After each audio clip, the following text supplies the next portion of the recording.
if you have read the caption of the broadcast, you can make your own contribution accordingly, or you can just go ahead first to subscribe onto Maiyegun's Diary Political channel if you would never want to miss anything on Maiyegun's platform.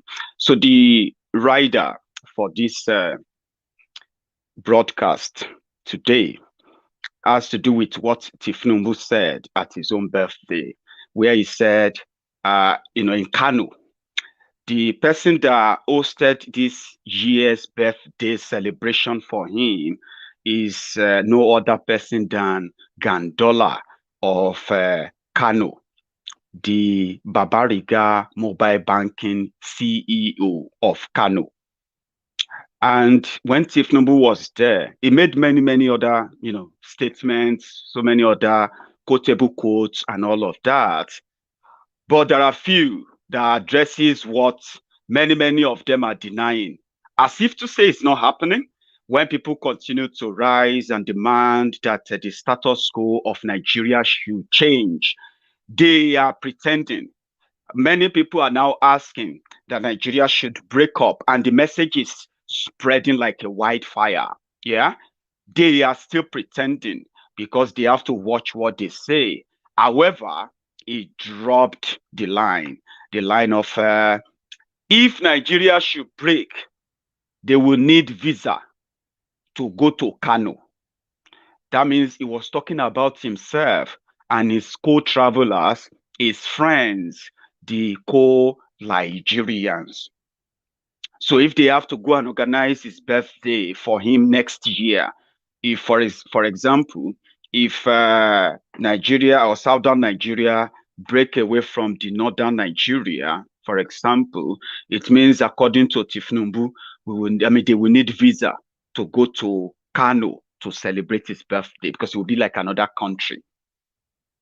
Then people were asking, I beg, who won't get visa go Kano?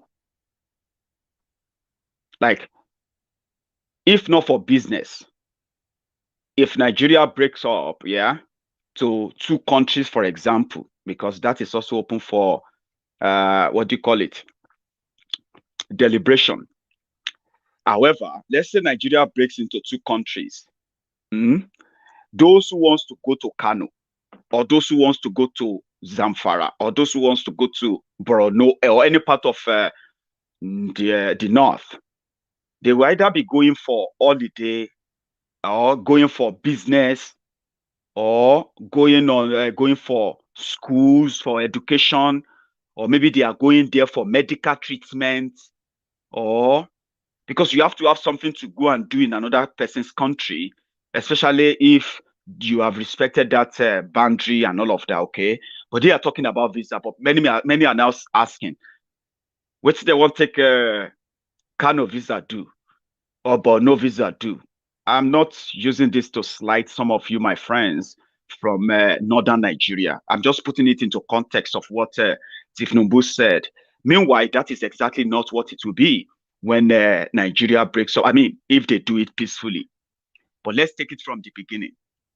The reason why many of us will never, ever, ever take anything they say serious is because we might not be alive, or maybe we might be too young when Awolowo was the premier of a Western region. Okay. Some of us might be too young to understand the trickery, the brainwashing, and the manipulation, the collaboration between all these organized hoodlums. Let's call them hoodlum tonight. We might be too young to understand them in the past, but you will be kind of doing yourself a great injustice to pretend that you don't know what you know now, even if you didn't know them back then. Let's use the recent history. Just 6 years ago, these were the guys who were going lyrical. They have all the solutions. They know how to end terrorism. They have the solution, the magic wand to unite the country. But they took over power through the message of hate, division, tribal supremacy, tribal profiling, attacks, organized terrorism. They did a lot for the country that probably they didn't know that they were going to eventually take over the power. I don't know what could have been the plan, that if you remember how these guys went about why they needed to save Nigeria. And if you don't give them that power, just forget it. Nigeria will implode. The propaganda, the division, you know what I'm talking about. To this day, even when Bukwari traveled to America after the election, Bukwari told the American audience, where they were discussing Pan-African and American relation. Bukwari, they asked him, after this turbulent election that nearly tore Nigeria into shred, that you are now the president, what is your plan to unite the people? And he told them, in a clear term, don't expect me to treat those who didn't vote for me the same way I'm going to treat those who voted for me, who did everything to make sure their vote count. He said it. That was the people. I mean, that's the leader of the people who wanted to come and unite Nigeria. They didn't stop at that. How would you unite a country you divided for election and for power? Now you have the power, you lost the country. You have the power, you lost the country. So the same people who orchestrated this fast disintegration of Nigeria are now the same people who are now gathering again to say they have a better solution this time around. But they have seen the results of their treasury, their treason. I will call it treason because they took over power to run the country down, divide the country further, keep the people more divided. And even in their messages up to this moment, they still continue to keep the people divided, using religion, using tribe, using their usual politics, using all manner of things to keep people divided while they preach this fake unity, which is never there. I have told people that talking about not believing these guys is actually the right thing to do. Not believing them again. The moment you don't believe them again, whatever they say will not have anything on you. Because the moment you begin to, let me tell you something. They are the chief propagandists. They are the most cold-hearted human beings you ever come across. And power to them is like life and death. If you stand on their way, they will not hesitate to kill you. Even if they have to kill thousands to get to what they are looking for, they would kill thousands and they will not blink. So you are going to see massive propaganda like you've never seen before.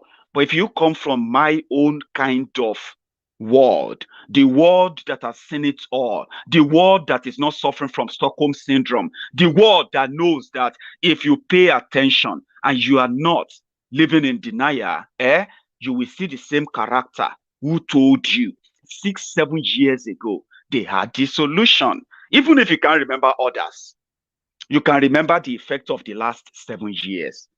And today, Tinubu wants to be president. And when you listen to some of the what do you call the Lagos Abobakus, the Oshogbo Alimajiris, the humble slaves and the obedient fools of Lagos, when you talk about, let us separate facts from fiction. Let us separate and even measure them based on their own public performances. They want to be held in high esteem. People you have to say, our leader, our leader. But when you look around, you see the abject poverty that represent their leadership. You will see the wanton, decayed infrastructure, and you see that as as the result of their leadership. You don't look beyond that and go over the glamour of the lies that says maybe it is God who gave them that privilege. God didn't give them that privilege. 7 years ago, they told you will be safer. You are not safe. 7 years ago, they told you that the school children have the right to stay safe and get educated in every part of the country. The school children are no longer safe. 39 school children from the College of Forestry and what do you call it in Kaduna. The 39 school children are still in their kidnappers' den now. You saw it in the video how their kidnappers were what? Were terror. I mean, were assaulting them, beating them up, forcing them to make a plea for their lives. You saw the video. It's been over 2, 3 weeks now. Nigeria is here to rescue them, but that wasn't what they promised you. The numbers of displaced people increased from 2 million before they took over power to over 10 million today. They are not even proud, or they are not confident enough to brandish the figure. And the people behind it back then, they are what? They are now coming back because they have the better solution now. And you want us to say, Eureka, maybe finally they have it. Abi? Yeah, come on. We will know the end result. And if you don't have that long memory, like many of us, the internet today never forgets. Okay? So Tifnumbu was talking to his friends in Kano. People say charity begins at home. But have you noticed that whenever southern politicians want to prove that he has clout, he has connection, he has power, he's powerful, he has to go to the northern Nigeria to go and meet those who consider themselves more powerful, but yet their people are more of the victims of the terrorism happening now. So whenever southern politicians want to validate themselves to tell you that they have arrived and they can become president, they all want to be president anyway, they have to go to that northern Nigeria for that validation. Somehow, somebody is about to scam the scammer, but time will tell. Okay. But in order for the scammer not to help those who wants to scam him, to help them further scam the people they scammed 7 years ago, at least to cut down the number. That is why the people like us continue to warn you again that they will not come back to tell you they have the solution now, because they don't. Right? So Tifnumbu, as they will say, charity begins at home. Charity begins at home. Oh, he should have started consulting with the Yorubas that he wants to lead Nigeria, Abi. But no, consult Yoruba Bawo. He will only call the meeting. It's called the meeting already. They have given them the money already. Okay? All the royal fathers, all, the obas, churches, mosques, imams, and everybody that you will never believe will start promoting Tifnumbu right now, rather than talk about the increasing insecurity in Yoruba land, which they know the source of. So they already done that. But he needed to go to the northern Nigeria to go and meet all the caliphates. Okay? In 2014, the caliphates, they were moving down to the south for the first time. They felt really, really intimidated that Jonathan would use all his power to remain in power. Do you get that now? They really, really felt it. I'm talking about the desperation that forced former enemies to come together, including Tifnumbu moving the ACN members to Obasanjo's house, Bokwari moving to Obasanjo's house, and so many Atiku and the rest, reconciling with Obasanjo, because they knew then that the power that Jonathan had, even if they threatened that Nigeria would burn, Jonathan would have still been the president, and 2019 would still have happened, and all the gragra would still have been quelled. But it's more or less like either Jonathan himself didn't realize the power he has, or he actually told us that he realized the power, but that if he should use just 10-20% of that power, in fact, some of you who are still calling him your hero today, you would have started cursing him long time ago, because he had the power to stop a terrorist Bokwari, but rather than use it, he knew then that people will have to die. Hundreds or even not thousands will have to be killed by the soldiers who have to obey the order anyway. Whether you like the election or not, you just have to. Oh, America is threatening him. Britain, all that one a story. They threatened Abacha. They will never invade Nigeria. That's how powerful they've made that central government of Nigeria become. But Jonathan what? Jonathan backtracked. He quickly cut a deal for himself, for his wife, and for his family. And then what? And he bolted. I said, well, I will not sit back and watch thousands of people killed. Look at what Buhari is now doing. He is killing thousands conveniently using the soldiers. So I'm not even talking about the terrorists they are protecting, which I have proved to you many times how Nigerian government is protecting the terrorists. So if we now conclude that Nigerian government is sponsoring terrorism, we will not be wrong, because the government has no plan to prosecute terrorists, but rather they have a plan to rehabilitate repentant terrorists, and they have been rehabilitating them, giving them money. That is a fact.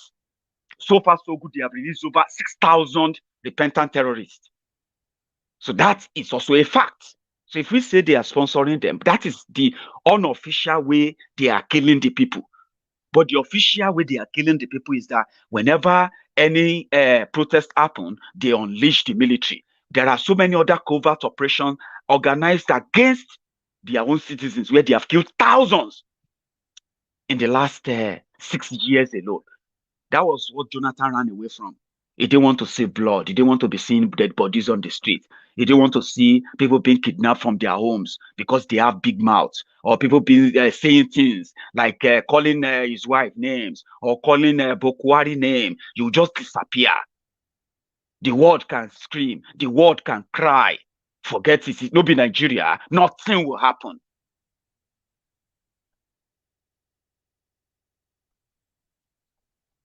So that government that now kills, the people that supervised that, the people that told you, in fact, the people that continue to release terrorists that have killed soldiers, killed Nigerian soldiers. When we were growing up, they said, if you fight a soldier, Baba, it better make you go report yourself, or better still, make you find a way to disappear before they find you. You know what I'm talking about? When we're growing up, today, bandits will just kill 14 soldiers. Bam, that's it. Soldiers will also go, they will say, oh, we have killed 200 bandits. We will not see pictures. We will not see evidence of anything. But bandits will just kidnap soldiers, disarm them, show their videos, and say, if you don't pay us 500 million, we'll kill them. Hey, is that what Nigeria has become under APC? And the people that said this in 2000, and this is where I always disagree with Pastor Ruga. You remember that Pastor Ruga, who is now today, where people are telling us to not to remember the promise of God, that if you see anything about the man of God, God will, say nothing about the man of God or the anointed. Touch not my anointed, and do my pastor or do my prophet no harm. Do you get that kind of a thing? So they paired a jihadist and a pastor. This was how the scam started. Oshibaju in 2015, before the election. Watch this. Praise the Lord. Hallelujah.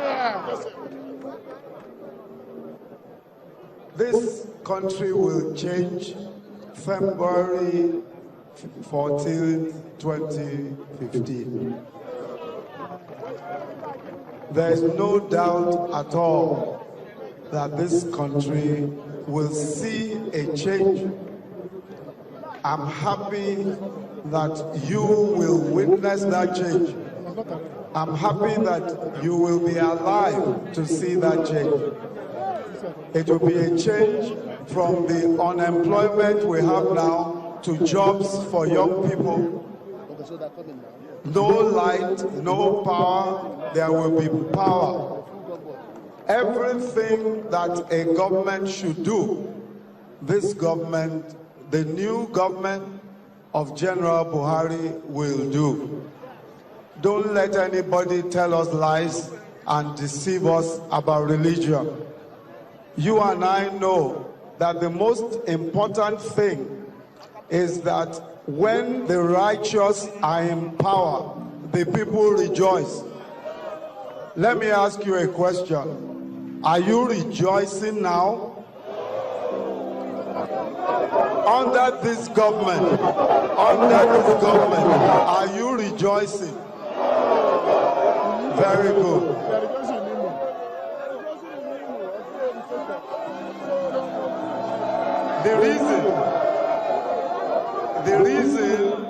The reason why we cannot rejoice under this government is because the scripture says when the righteous are in power, the people rejoice.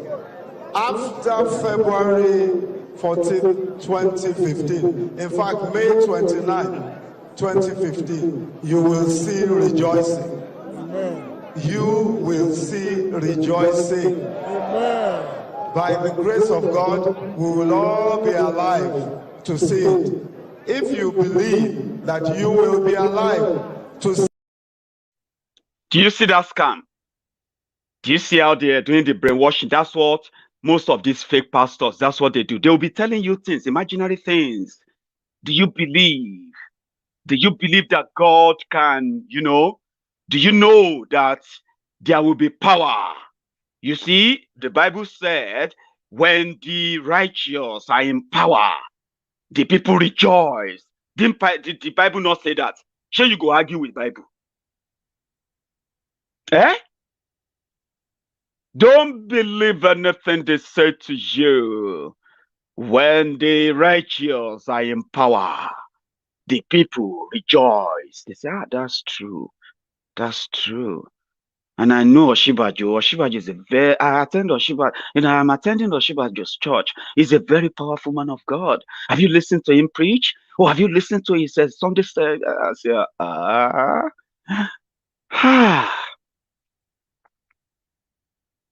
the scam. Do you see why some of us don't believe them? Do you see why we don't listen to them?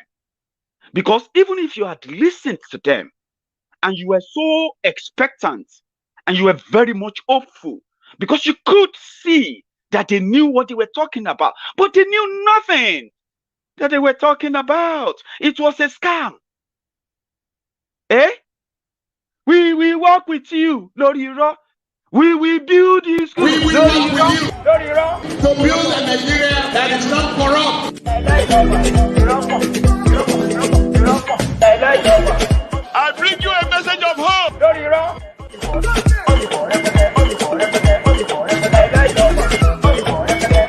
We are going to spend a lot of resources on education. Do you see why we don't believe them? Do you see why, even if you call us pessimists, we have our reasons why. 7 years ago, they had the solution to the power problem. And within 7 years, for the first time in 30 years, Nigeria's national grid, which is the national electric, it's not just one, no, they have about 4. They call it national grid, collapsed 3 times in the last 6 years that they have been in power. They said they were going to deliver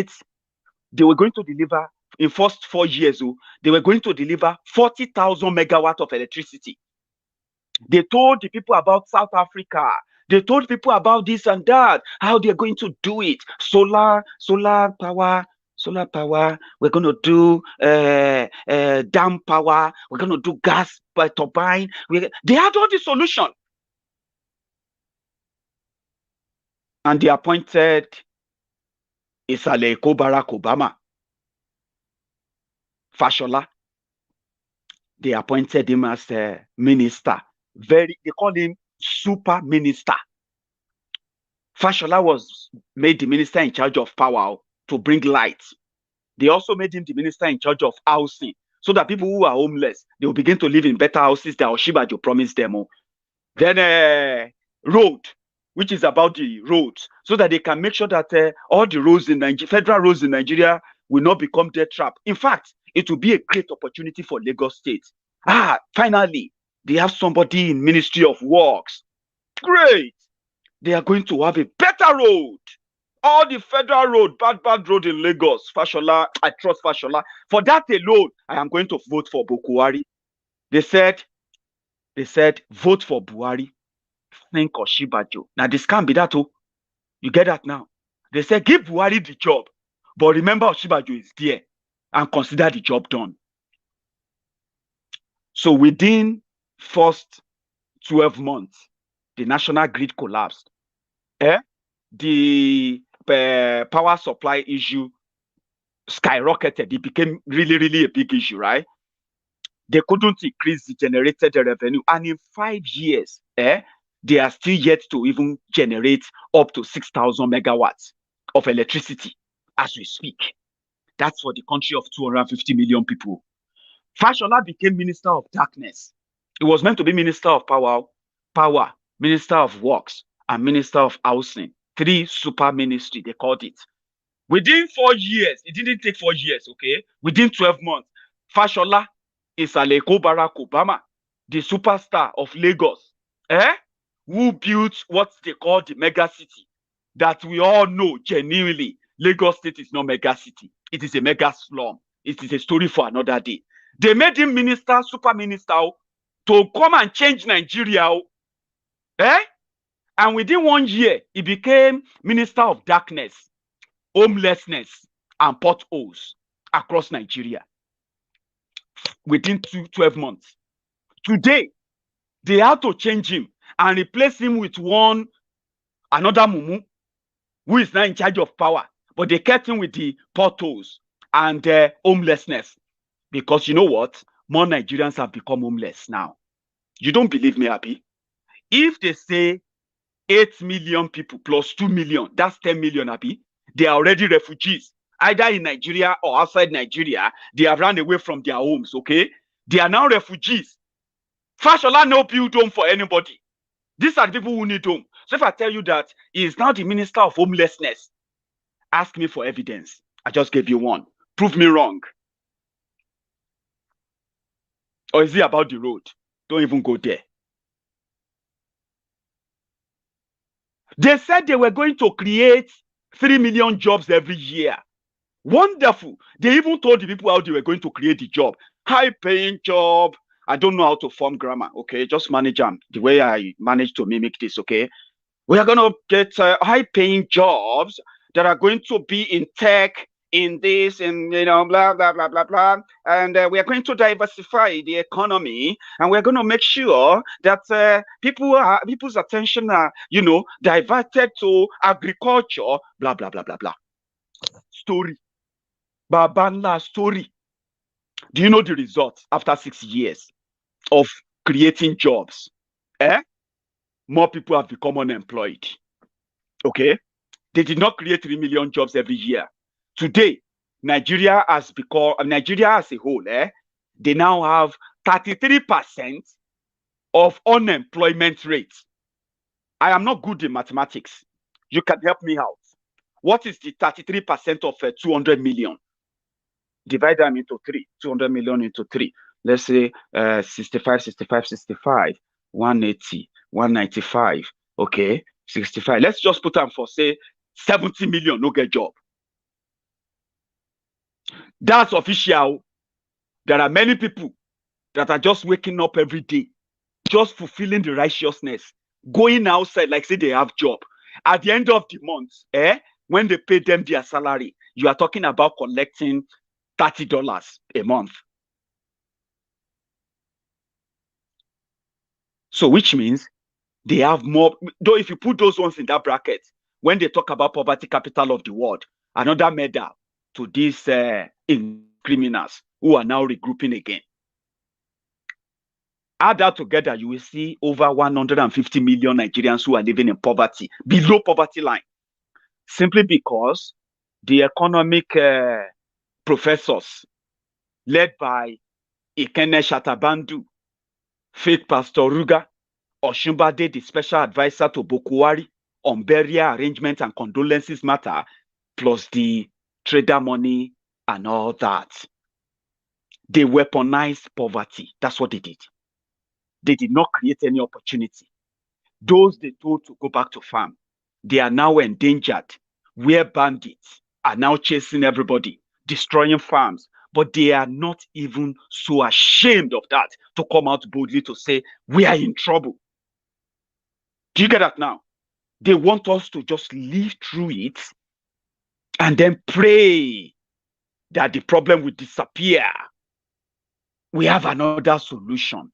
We can make it work in 2023. Okay? Don't worry. See, there's a master plan. Shebi, first one that change.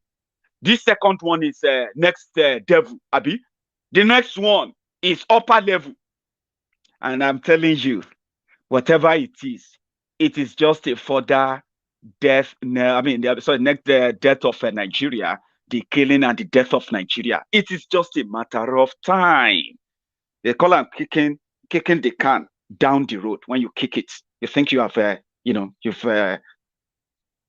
pushed it away. But you know what will happen? When you walk down there, you will meet it there. They don't want it to break, Abi, but they don't want to have a chat around it. So you know what will happen? It will break before they even get to know about it. So the liars who told us that it will be better, they played tribal politics. They are already playing it again. They are already talking about Igbo presidency, Yoruba presidency. So now, in 2015, it was the caliphate, right? It was the caliphate that came to the south, to Bodilon. That was where Tinubu believed that he's become so powerful. Oh boy, power deal. Now we go decide. Now we go decide who go be what. He didn't know that how Mary Joba eweku ewele, how Mary Joba eweku ewele. Sorry if you don't understand Yoruba. It means that we'll make the elephant, we'll make elephant the king. We'll make elephant the king. Everybody dance. Eweku ewele, how Mary Joba eweku ewele. So let's make him a king. He didn't know that they wanted to set him up, right? But today, he is back in northern Nigeria, meeting the caliphate, ignoring the own problem, ignoring his own people, and believing that they will wish the problem away. And maybe he believes that he can buy them, force them into getting whatever he wants. Whatever it is, it doesn't really matter, right? It is now obvious that he is so determined about 2023. We are talking about this not because we hate him. We are talking about it because Tinubu and everything it stands for are in opposite, interest of Yoruba land, which we can actually term hatred for the Yoruba people, hatred for the people that he wants to fly on their wings as the president of Nigeria. It is still pretty much tribal politics. Why not legalize it? Let the Igbos start their own political party, Biafrans. Let the Yoruba start their own political party in Yoruba land. Let everybody run in their own places and decide if they want to be part of Nigeria or not. Legalize it. Let everybody just do their own thing from their own regions and their own parts. Instead of you pretending that you are one Nigeria when everything that you stand for is actually a divided Nigeria. Your politics is divided. Your religion is divided. Your cultural, whatever it is divided. Nothing in tandem. Talking about it is even a divided conversation or a divided agreement. There is no united agreement to say it's true. More we'll talk about our problem. It's time to talk about our problem. They say, no, which problem? No problem.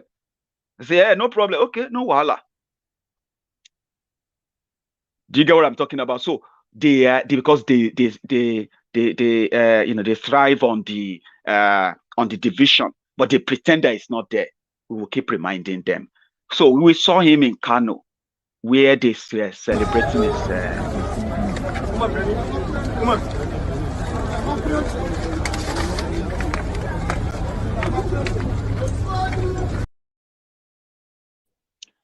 Ashiwaju.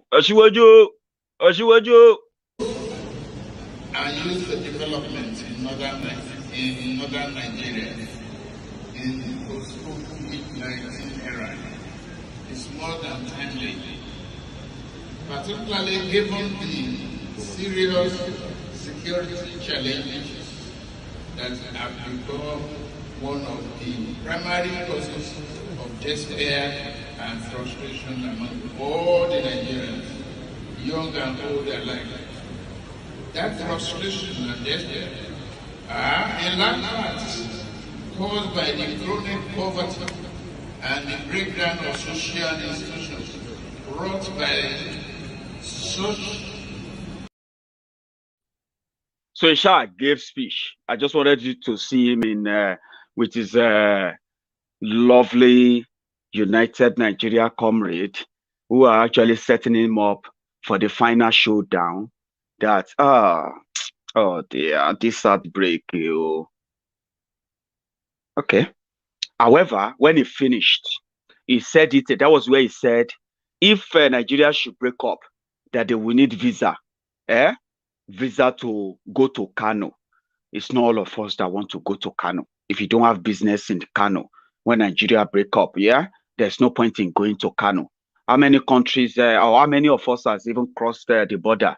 How many of us have crossed the border of our different regions from Yoruba land, cross it to the northern Nigeria, or cross it to the eastern Nigeria, or cross it to the other? How many of us, in all true essence of it? However, it will be a choice wherever, where you want to go or spend your holiday or send your children to school. Okay, so Tinubu should not worry about how people will deal with the breakup of Nigeria. Okay, they will find out if they want to go to Kano, either for rice or for whatever it is. Okay, it will be by mutual respect. And in fact, Kano may be a destination for so many people, because Kano is the second largest city in the whole of current Nigeria. And there's a lot. Maybe if the security is quite good enough that they can build a Kano to the Emirates, build it to the Dubai standard that is safe and secure, where people are not stoned to death because of what they said about, because of what somebody shared about Prophet Muhammad sallallahu alaihi wasallam in faraway Denmark, where they are not going to be religious extremists, where they're not going to turn Kano or turn any part of the northern Arewa Republic, turn it into another Afghanistan or ISIS control country and all of you know what I'm talking about. People can choose to go to Kano. It used to be where people go for the Durban. So Tinubu now left Kano, probably going back to where Isba will not be harassing, and you know what I'm talking about. The shaman of Isba, sorry, Isba comrade. They are going after everyone they found at if they find you at any Ashewo house in Kano, you are committing a sin. Okay, they will arrest you. If they see you drinking beer or any shepe anywhere, they will arrest you. Okay, they will destroy the beer and all the alcoholic drink in Kano. All right. However, the person who is in charge of Isba, they ended up catching him in an hotel with another person's wife. That's also against Sharia. When at last we heard of that, nobody heard anything after that again. I'm talking about this happened just about 4 or 5 weeks ago. Leader of Hisba, the religious police in Kano. Nobody want to go to such places, by the way. If the Dubai police, if they are dealing with tourists or foreigners like that, nobody will go to Dubai to go and meet people that you know I'm talking about. However, Tinubu left Kano like this.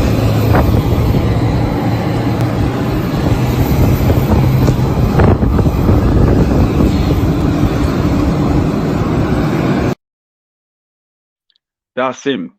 That's him there going to his going for his private jet, the Bombardier jet he has for himself. He has two, by the way, And there's another one they call, is that called mainstream or something like that? The latest one he just bought for himself. So he's going to need a lot of that during the tour. He has the plane, he has the money. Lagos State is going to fund it, and everybody is going to have to tag along. It's the payback time. They will use everything to discourage any kind of agitation in the country. It's going to be a war of a thing. So when people said revolution will come, or maybe revolution should come, and maybe not a violent revolution, let me tell you something, right? It is going to be a bloody revolution, because that's the only thing that can push them back. Whether we all want to agree with the word revolution or not, or else everybody should just get prepared for the long drama the long propaganda that you've ever seen ever. Because we are talking about the man that orchestrated the the emergence of Bukwari as the president, as defective as Bukwari was, as unsellable as he was. These are the guys who packaged him. Remember, they are coming back again. So don't say no, it will not fly without doing anything. I want you to stay resolute and mean it. Don't just say it because they are going to throw so many things at you. That even you begin to say, well, maybe I say, maybe we should just do the election and see. It's like I know what I'm talking about. I have been there, and I can tell you